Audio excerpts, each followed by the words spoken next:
RMC, l'immanquable grande gueule, Pascal Perry. Tempérer un peu les choses parce que je vais vous rendre votre livre avec une dédicace qui vous est adressée. C'est plutôt rare. Oui. Une dédicace qui vous est adressée par un des joueurs que j'ai rencontré, que vous citez d'ailleurs. Il se trouve que je l'ai rencontré samedi matin à Brive, c'est Alain Penaud, c'était le capitaine du 15 Brivis qui a été champion d'Europe en 97. Et on a longuement évoqué votre livre. Moi-même, je l'ai lu, j'ai lu tous les chapitres en tout cas qui concernent les gaillards. Bon, il y a des accusations un peu vagues, un peu floues, et là on est en train de faire le procès du rugby. Bon, le rugby, c'est pas simplement une grande boîte de pharmacie.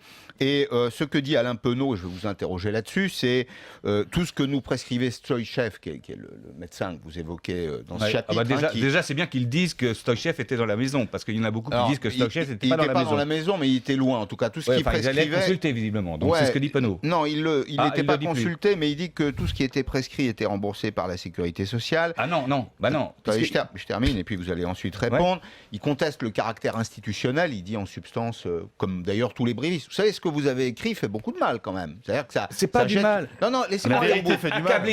Accabler le messager n'enlève en rien le contenu du message. Moi, je suis simplement un messager, précisément. Je ne suis pas avocat aujourd'hui. Tu prends plutôt... Si vous voulez fermer les yeux, libre à vous, il n'y a pas de problème. Mais c'est vous qui prétendez ça. C'est une façon de faire. C'est votre orientation. Consiste à discréditer. Tu prends le parti des brivistes. C'est pas discréditer, c'est faire état de. Qui consiste à discréditer, comme vous le faites d'ailleurs. C'est pas discréditer, c'est faire état de. Non, mais moi j'ai lu, il n'y a aucune accusation précise là-dessus. C'est votre regard. Très peu documenté. C'est votre regard. Vous dites, j'ai une question très précise, vous dites, il y a des joueurs qui sont passés de 85 à 100 kilos, lesquels ?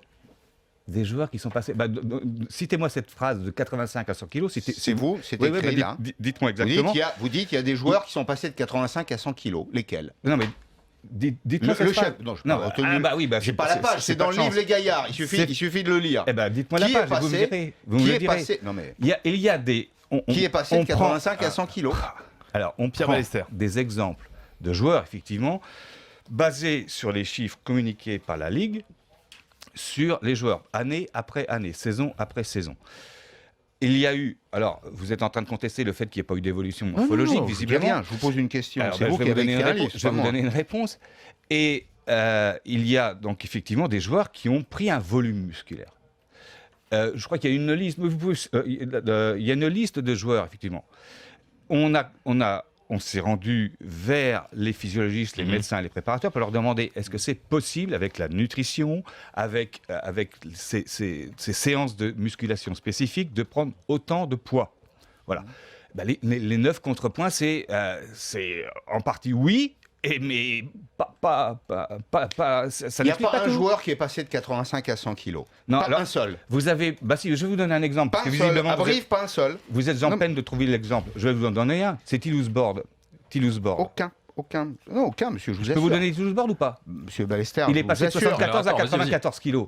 Vous voyez, c'est encore plus marquant. Ça fait 20 kilos. Non, mais de la vie même de son préparateur physique. C'est inexact, disent-ils.